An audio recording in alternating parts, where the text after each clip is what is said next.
actually see light No, no, around no, no, no, objects? no, no. Well, there are people that do. No, it doesn't mean you see. It's not a physical light. It's the knowing light of consciousness. It's the knowingness of it. It's consciousness is the knowing with which experience is known. First of all, in the position of witnessing, there seem to be the objects of the body-mind world in the foreground, and consciousness, the knower, in the background. Then as we explore, in other words, objects appear to consciousness. We're still in subject-object here. Then as we explore our experience more intimately, we realize, no, the objects of the body-mind world don't just appear to consciousness, they appear in consciousness. So it's closer, but we're still subject-object. Objects, the body-mind world, appearing in this space-like container of pure consciousness. And then the last stage, which is what we're exploring in the yoga meditations, is the objects are not just known by and appearing in consciousness, but they are actually made of consciousness. Then, in other words, the objectness of the object becomes pervaded by the subjectness of the subject. And that's all the knowingness of that. It's no longer the knowing of something, because the knowing of is always subject-object. So we can't say, I know the object. It's just knowing, knowing, knowing. There's no longer a subject and an object. And that is what I referred to in the conversation with Jacques about the outshining of the object with the light of pure knowing. It's nothing to do with the physical light. Although in medieval paintings this light was depicted in this beautiful and in some ways childlike way. You see these halos in gold. So they took the most luminous and the most precious substance, gold, to represent that which is truly luminous and most precious, which is infinite consciousness. And they surrounded the objects, that the people, with gold to indicate that the object was shining with consciousness. That was a pictorial way of representing it.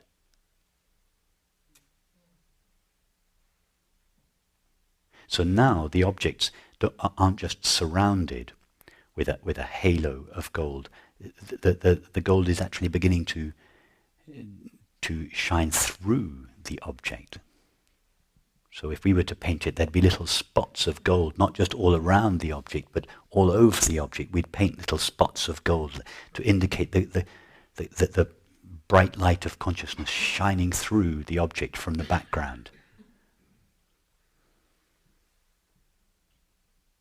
And then if we were to carry on painting like this over a few centuries, we'd end up like Maleevich's black square, except we'd have a gold square. Yeah, the square would represent the earth, the four corners of the earth, and it would just be gold. Just matter, shining with the light of pure consciousness. The world outshined by consciousness. Things would also become translucent. I mean, they would like dissolve. Yeah, but you're mixing metaphors. Well, yes, exactly. Okay, that's fine. Let's forget the medieval painters and their gold halos. Another way to represent it would be, yes, the apparent solidity of the object would become more and more transparent. So if you don't like gold leaf, you'd have to represent that. You could you have to, if you wanted to represent it in a visual way, you could do this in a very nice way with computer technology and holograms. You could represent the apparent solidity of the world made out of stuff called matter gradually dissolving, and to show that Their substance was made out of something transparent and alive and knowing and infinite, not something dead, solid, inert and finite. Occasionally after meditation, if I open my eyes slowly, some of the objects in the room dissolve. And on the periphery, they're like more solid. So what is that? No, it's not the object that you're looking for a magical experience. You would be very disappointed now if I told you what I was looking at. I'm seeing 80 people sitting in a room and a blue carpet and I'm not sitting here having some extraordinary experience of gold leaf or anything. It's not the object that dissolves, it's the objectness of the object that dissolves. And don't be satisfied with occasional glimpses of this after meditation. Like right now, there is the experience of seeing, yes? In fact, your only knowledge of the world, by knowledge I mean experience, is seeing. It's not quite true, you're hearing and touching it, but 99% of the world is appearing to you as the experience of seeing, yes? Yeah. Now, the experience of seeing is known. There is the knowing of that experience, yeah? So there is seeing, which is the form of the world, it's your only knowledge of the world, and there is the knowing of it. Yes? Now, what is the relationship in your experience between seeing and the knowing of it? They're the same. They're the same. So, all this world that we are now seeing is made of, in your current experience, is knowing. Right now, all you are knowing of a world is the knowing of seeing. Right. The only substance present in this experience of the world is knowing. It's not an extraordinary experience that you have for a few moments after meditation each morning. It's actually your current and lasting experience. It's actually what everyone is experiencing all the time. It's not possible to know anything other than knowing. But thought and feeling have overlaid the experience of pure knowing with so many ideas. The primary idea is that knowing is located in and identical to the body. And that makes it seem that the world is made out of something other than myself, that is other than knowing. And the name we give to that other than myself, or other than knowing, is matter. Dead, inert stuff that is separate from me, other than me. But that is not our experience. All anybody ever knows of the world is the knowing of it, and that knowing is their own infinite self. So it's not what we see doesn't change, it's the way we see that changes. And the way we see seems to change what we see.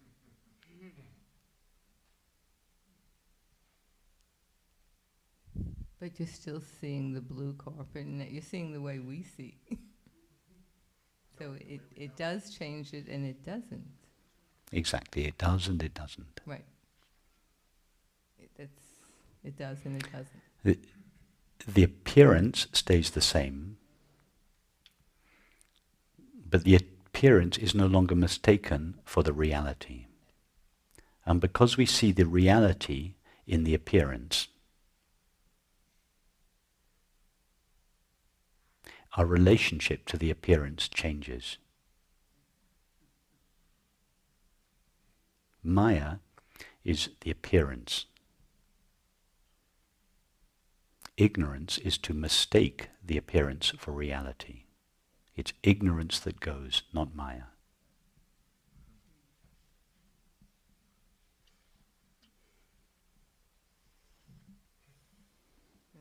Thank you. That when I stay in that, there's like joy. It just is spontaneous. Yeah, that's exactly it. When the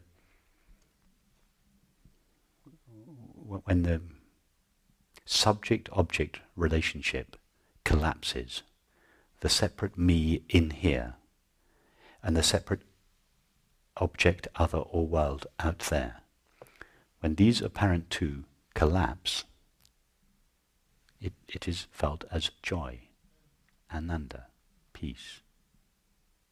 In relationship to people, love. In relationship to objects, beauty.